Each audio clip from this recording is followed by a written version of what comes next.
Enric Roca, aquí darrere a la pista si n'havies passat d'hores, i de dies patinant I tant, i tant. i jugant, entrenant i disputant molts partits, no? Sí, sí, va ser una època que no sortíem d'aquesta pista, que era la pista de ball, la pista de la verbena que es feien aquí a l'Ateneu. Abans que arribés Enric a l'hoquei patins, aquells primers anys, jugàveu al carrer, a diferents jocs, futbol, bàsquet, però encara no havia arribat aquí l'hoquei patins. D'aquells anys abans de que et comencessis a posar patins i a practicar l'hoquei, què recordes d'aquell nen, Enric Roca? Bueno, doncs jo recordo que per Sant Jaume, que era la festa major de la casa, degut a que Espanya havia guanyat el primer campionat del món l'any 51, això era el mes de maig, juny, aleshores per Sant Jaume, que era la festa major d'aquí, es va organitzar el primer partit de hoquei abans del ball de gala que fèiem aquí a l'Ateneu, que es feia, vaja. Jo tenia en aquell moment 13 anys, crec que tenia. I veure aquell equip del Barça i un equip que va formar el Noia d'una selecció de jugadors ja de primera divisió, de categoria de Barcelona, de diferents equips, es va formar un equip amb el Noia contra el Barça. I abans del ball que fèiem aquí per Sant Jaume, que es feia, vam fer aquell partit de hoquei que va ser un espectacle que va triomfar perquè els nanos tots vam quedar al·lucinats de veure com jugaven amb els patins amunt i avall i tal. La velocitat del joc, no? Això mateix. I com que era recient campionat del món, llavors els diaris i tal ja se'n va parlar molt i a partir d'allí ja van com aquí, crec que era el Pere Silvestre, que va portar una sèrie de patins aquí i els jugaven i patinàvem i nosaltres no ens movíem d'aquí patinant. I així ens va començar el hoquei. Era una colla de nens joves... De joves i no tan joves. També n'hi havia de més grans que ho van deixar-ho de seguida perquè van veure que no era tan fàcil, no? Que havien començat tard. Tu en aquest cas t'agafa molt jovenet, parlàvem al voltant d'aquests 13 anys. Aquí els nanos són els primers que ens hi vam agafar. Aquella època era més fàcil aprendre a patinar als 13 anys que no als 20 ja. Aleshores, doncs, vam començar i després es va formar ja un equip. Aquest equip, doncs, de seguida m'hi vaig incorporar.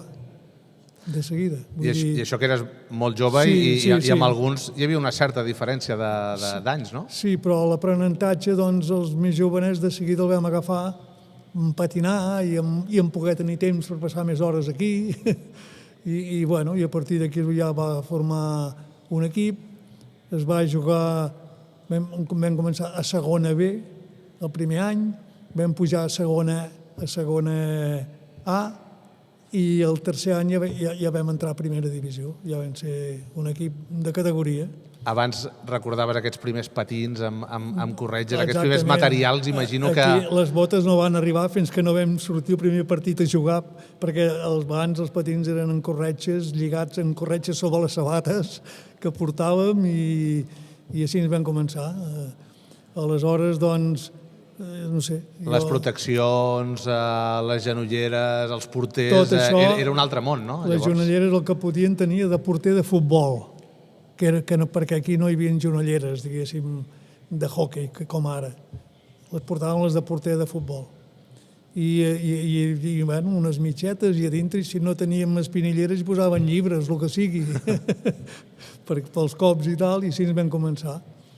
I, doncs, ja et dic, es va formar un equip, teníem el reforç d'un entrenador que era entrenador i jugador, que venia de Barcelona, un jugador ja fet, que ens va ajudar molt, i el segon any ja es va quedar un altre entrenador, que era el Camps, i amb aquell ja vam pujar a primera divisió, i a partir d'allí, doncs... A poc a poc anar evolucionant el joc, no? I anar millorant, no? Anar millorant, però llavors ho fèiem pràcticament tots els jugadors d'aquí, que van sortir d'aquí, d'aquesta pista.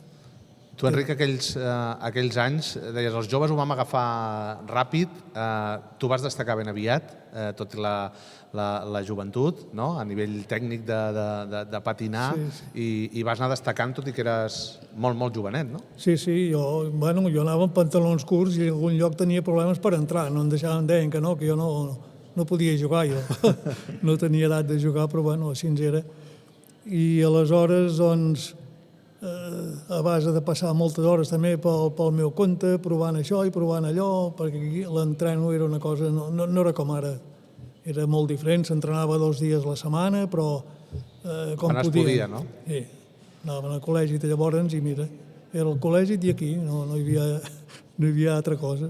Enric, d'aquella pista originària que recordes, no? Hi havia aquelles grades que després es van instal·lar i que també van estar molts anys, aquelles pistes eren també diferents, eh?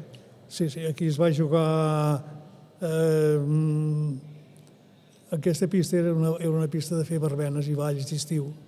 I aquí hi havia uns palcos, que és on després els van treure i es va fer la grada, però vam passar una pila d'anys amb els palcos i com abans. I la gent, a l'hivern que hi havia els arbres podats i tal, la gent jove s'emparrava als arbres perquè s'omplia la pista, era la diversió del poble aquell moment, vull dir, era espectacular. Va ser molt ràpid aquesta bona acceptació i interès de Sant Sadurní per l'hoquei patins, perquè en molt poquet temps es forma l'equip i no és només tenir l'equip, sinó que la gent ho recolzava. No, tal com te dic, el primer any que es va muntar l'equip vam començar a segona B, ja vam pujar a segona A i l'altre any ja vam pujar a primera divisió. O sigui, ja vam passar tot el millor hoquei del moment, ja havia de passar per aquesta pista. I era una pista que no era una pista especial per jugar a hoquei, era una pista de ball, per fer verbenes i festes, no? Clar, per gent que no hagi vist ni tan sols fotos o que sigui més jove, Enric, aquella pista, els límits de la pista, les tanques... Els límits de les tanques, era una època que no hi havia ni una pista coberta, i si plovia jugava igualment, llavors posàvem unes rodes d'alumini i jugàvem amb un dit d'aigua, que era una xarlotada, però jugava. Sí. Com dèiem, tu ràpidament destaques i comences a cridar una mica l'atenció, no? L'Enric Roca, jugador d'hoquei. Sí, així ens va ser, doncs aviat em van venir a darrere a buscar-me i vaig, en aquell moment, cap del tercer any de jugar aquí, vaig ja marxar a l'Espanyol. En aquella època l'Espanyol tenia un equip important, dels més importants de primera divisió, i cap allà vaig anar. A casa què recordes de la família, dels pares, que una cosa que va començar com un joc, imagino, no? Que ràpidament veiessin que se't donava bé i que podies avançar. Sí, aquell moment, doncs, de seguida vaig tenir la sort de tenir, en fi, jo crec que també vaig tenir el meu apoyo, que van creure en mi, gent, i em van apoyar molt i em van ajudar tant que quasi és impossible un cas semblant, perquè, doncs, als 16 anys jo ja vaig participar en el Mundial a Itàlia, el primer Mundial que Espanya guanyava fora d'aquí, perquè portàvem 2 mundials guanyats a Barcelona, el 51 i el 54. Doncs jo em vaig començar entre el 51 i el 54, em vaig formar aquí amb el Noia. Després ja vaig passar 9 o 10 temporades a l'Espanyol i vaig tornar aquí al Noia i vaig jugar els meus últims 6 o 7 anys fins que em vaig retirar aquí. Clar, Enric, l'hoquei patins et dona l'oportunitat, diríem, d'obrir, de marxar de Sant Sadurní, de veure més món, de viatjar. Com recordes tot això? Bueno, per mi va ser una cosa al·lucinant perquè, doncs, de molt jove, ja et dic que vaig participar al primer Mundial a Itàlia, però ja havia jugat un europeu júnior a Portugal. En aquella època tot això es diu, però era complicat, vull dir, era molt difícil, no? Aleshores, d'aquí ja anàvem a jugar a Moçambic i anàvem a jugar al Brasil i jugàvem a l'Argentina i tot Europa, vull dir, vam voltar molt. I això algú de Sant Sadurní, d'un poble petit encara? aquella època, exacte, jo ja et dic, no tenia, diguéssim, drets per l'edat, vull dir, fins als 18 anys no. I en fi, em vaig moure bastant i clar, allò et donava una sensació important i no és que ho fos, però bueno, em donava aquesta sensació de veure món, de conèixer gent, et semblava que eres alguna cosa amb aquest esport. Durant totes aquestes temporades a l'Espanyol, amb la selecció, vas aconseguint també molts èxits. Tornes a casa. Què recordes d'aquest retorn? Ja havia avançat molt sense dormir el noi, el club, de com et trobes en aquest retorn? Sí, jo amb aquest retorn vaig tornar per dos motius, sobretot, perquè doncs, el Noia es va trobar que va haver de participar en unes eliminatòries per no baixar a segona, amb l'Igualada, em sembla que era el Vendrell i no sé qui més, i em van venir a buscar perquè el Noia llavors, l'entrenador, en fi, l'havien dimitit o va haver de plegar, que era un tal Padilla de Vilafranca, i va venir el Jaume Ràfols i el senyor Esteve, Albert, i em van proposar a veure si els podia ajudar a portar l'equip per fer les eliminatòries. I mantenir la categoria, no? Per no perdre la categoria.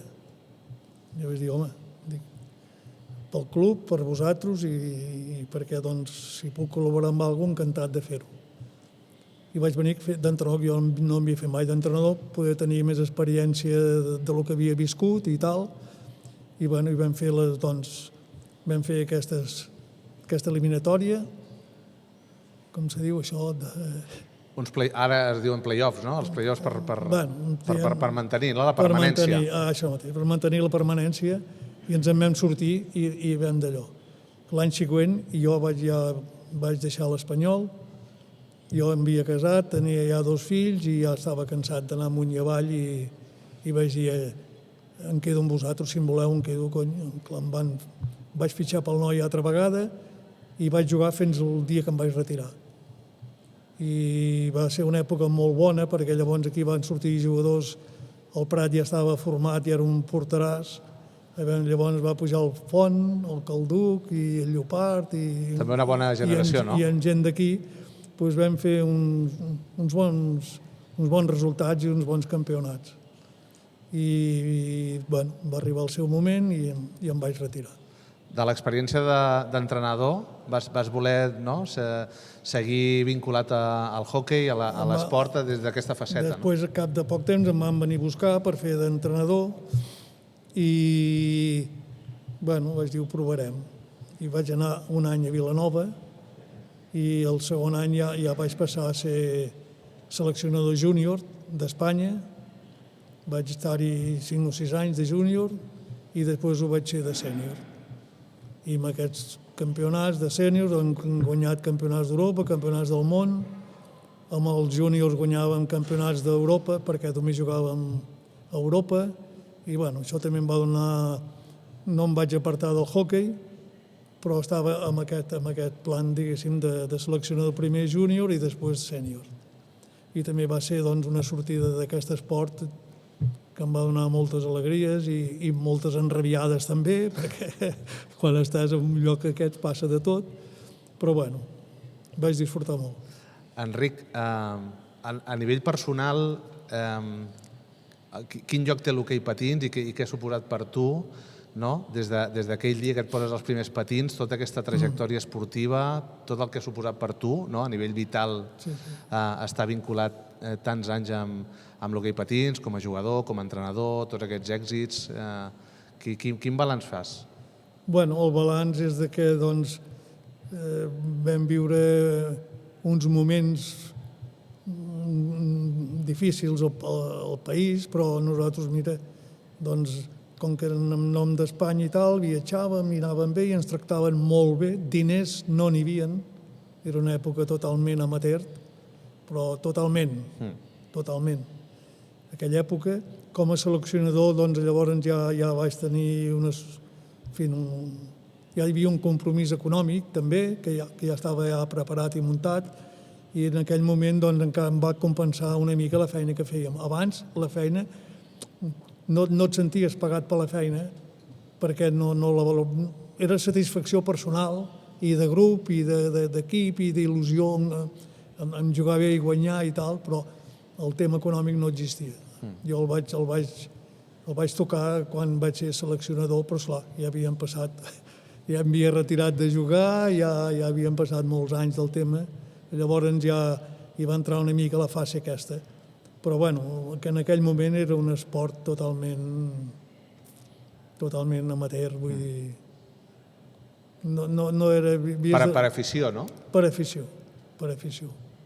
I com que, en fi, si t'agradava i tenies afició i et senties valorat amb el que es aconseguia esportivament, doncs ja et donaves per satisfet. Enric, ja són etapes que venen més tard al club, però que tu fossis un dels precursors de l'hoquei aquí a Sant Sadurní, del club esportiu Noia, després quan arriben aquests anys tan brillants, dels anys 80, amb aquests grans èxits, que l'hoquei patins es convertís en esport d'exhibició als Jocs Olímpics de Barcelona. Una mica de satisfacció, dius, tens de dir, ostres, nosaltres que vam començar als anys 50 i mira on hem pogut arribar, com a Noia, com a hoquei patins al país? Home, jo crec que és dels clubs que han aguantat, que han resistit, que han lluitat i que han estat a dalt, doncs, en fi, molts anys. Vam començar a dalt i encara hi són, vull dir, encara hi som. No, vull dir, clar, han passat moltes coses, estem parlant de 75 anys. I d'on veníem, de com estava el país i el món i tot plegat. I doncs, bueno, sí, m'ha donat moltes satisfaccions i moltes alegries aquest esport, sí. Enric Roca, un plaer. Moltes gràcies. Gràcies a vosaltres.